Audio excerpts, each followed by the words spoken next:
It's time now for the political analysis of Fromm and Fuller. Al Fromm, former political advisor to President Bill Clinton, and Craig Fuller, former political advisor to both Presidents Ronald Reagan and George H.W. Bush. Good morning, all. Al, I think you might recall last week after Donald Trump left the courtroom after he was found guilty of 34 felony counts, that the first thing that came out of his mouth was the border crisis and the enormous surge of people trying to get into the United States through our asylum policy.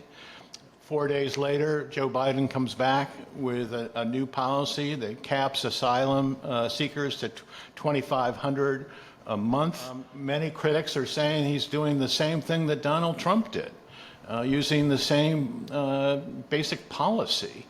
And in a tight campaign, is that a good thing or a bad thing for the Democratic base? Well, first of all, I think the first thing that came out of Donald Trump's mouth was probably that I was robbed and that the trial was illegitimate. All right. But when he got done beating down the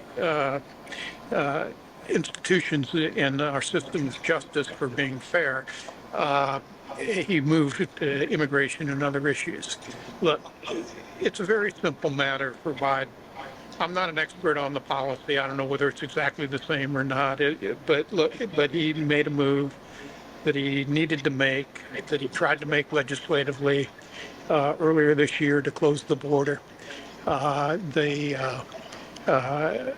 He worked out a bill with conservative Republicans, and then Trump scuttled the bill.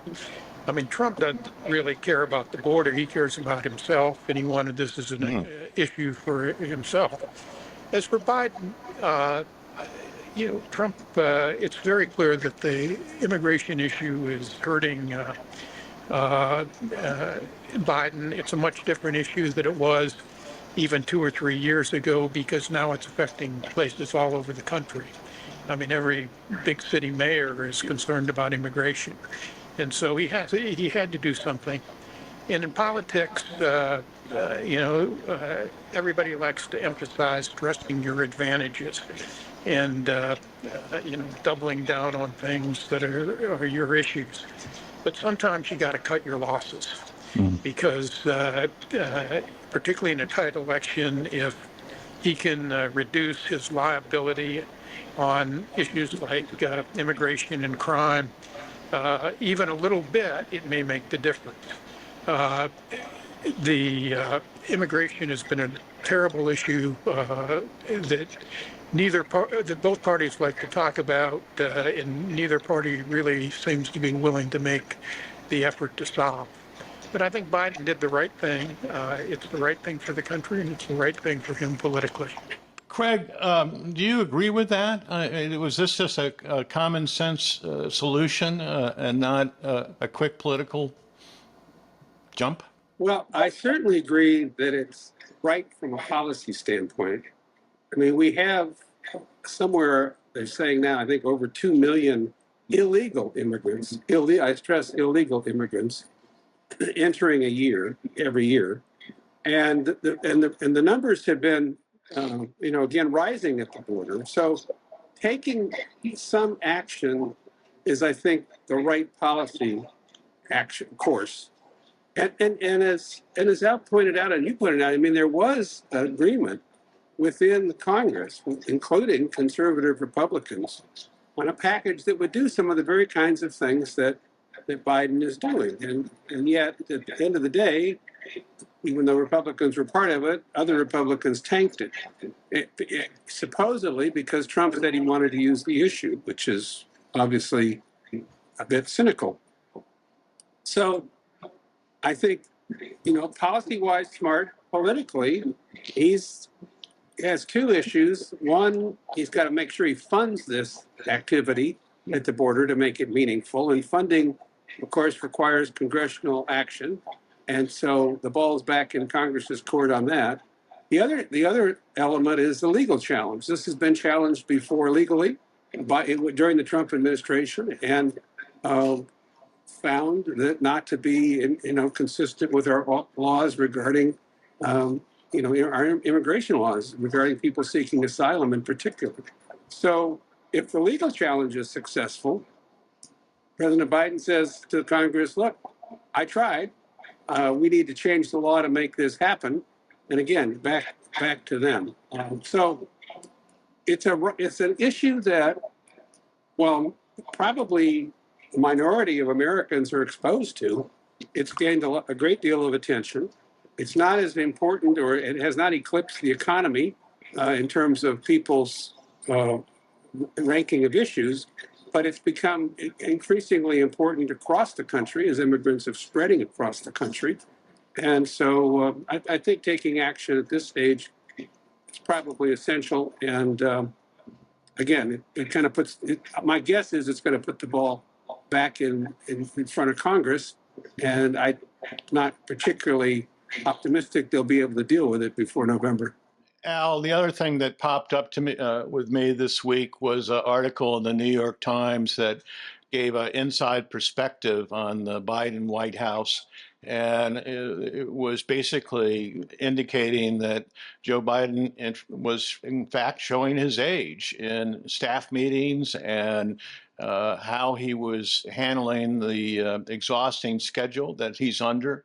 This is the kind of narrative that doesn't help the Biden campaign. I think a lot of people believe that Joe Biden in private is engaged, and this seems to contradict some of that. What's your take on that? Actually, I thought it was in the Wall Street Journal, but maybe it was in the Times. And they quoted a lot of Republicans, including Kevin McCarthy, who during budget negotiations in 2023 said the same thing publicly, but privately said Biden was sharp as a tack and knew his issues well. I always get a little, I'm always a little suspicious when most of the critiques and attacks come from the other party in the middle of a presidential campaign where they're trying to make the issue Biden's age. There's no question Biden's old. And that is a liability for him in this race. But it's not exactly like Trump is a spring chicken. Trump's birthday, I think, was yesterday or today, and he's going to be 78. And if you listen to what he says in the public forums, Lord knows what he says privately, you think the man is unhinged in that his mental capacity is really diminished. So, in the end, the American people are going to have to make a choice. Obviously, a piece in the Wall Street Journal that makes the argument that Biden is too old and slipping isn't a favorable thing for the Biden campaign. But on the other hand, I think that when he's been out in the public, he's looked pretty strong. And I just watched his speech at Normandy this morning. I thought it was pretty good. He surely didn't look like a dithering old man. Lord knows what Trump would have said. All these people are suckers and losers, I guess, is what he says about the people who saved democracy and saved the world at Normandy. It's an unfortunate hit, but in the end, the American people have a choice. And I think if they see Biden on display for the next 5 months and Trump on display for the next 5 months, the choice is going to become easier and easier because Trump is really showing signs of losing it quickly and of being absolutely unhinged. Greg, do you think that the age issue is already baked in at this point? You feel like most voters have kind of come to a conclusion about whether one or the other candidates are fit to serve? I think that's accurate, actually. I think people, understand that both parties are getting ready to nominate individuals that are advanced in age. I side with Al in thinking that some of the foibles of Donald Trump concern me much more than of Joe Biden. The article, I was surprised it was in the Wall Street Journal, actually, and I was particularly interested in seeing that there were several prominent people who said they'd been interviewed for the article had made the case that Joe Biden with them was absolutely on top of his game, articulate, thoughtful, et cetera, et cetera. But none of them were quoted in the article. It reminded me of a long time ago, when actually a journalist that I knew pretty well from the Los Angeles Times had a theory about how badly the White House was being managed. And he came to me and he said, I've pretty much written the article, but what I need are some examples. I said, well, if you can't find any examples, how could you support your thesis? And I think for a major news organization to publish an article like that and not have a little bit more balance, they had to know it was going to be breaking news. And I have more balance and want to have both sides represented. I did not think was too swift. And but I do think the American public, if they wanted a younger candidate, there were people who I'm sure they could have found, but they seem to be locked into these two individuals in both parties. I mean, what Craig said is that for those of us who've been in politics a long time, it's not an unusual circumstance where a reporter has a story written on, is out there searching for the quote. So I think that's probably part of it. I've heard that this was Murdoch ordered in the Journal. I don't know if that's true or not, obviously. But I just want to say something else that's really important, because we do have two older candidates.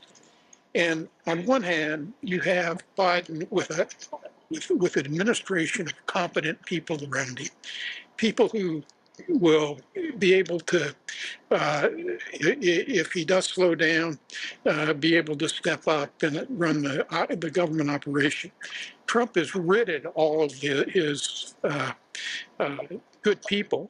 And he has a bunch of loyalists who seem bent on his agenda of retribution. Last night on Fox, no matter how much prompting the Fox interviewer had, Trump couldn't quite get himself to say that he would stop retribution. And there are no guardrails in this new Trump operation.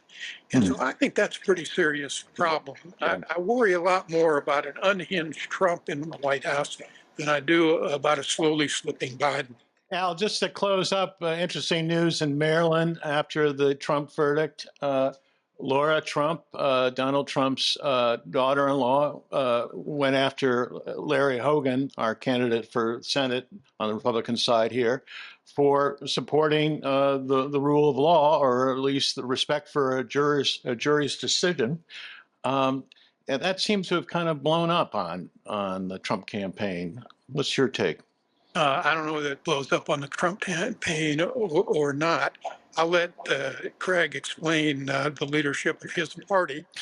But look, as we've said over the last 2 years here, Trump has done something that all of us should have done when we were in power, but we didn't, which is take over the levers of his party, all the levers of power.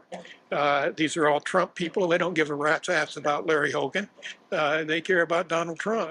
And Trump has a simple strategy, which is to double, triple, quadruple down on his base.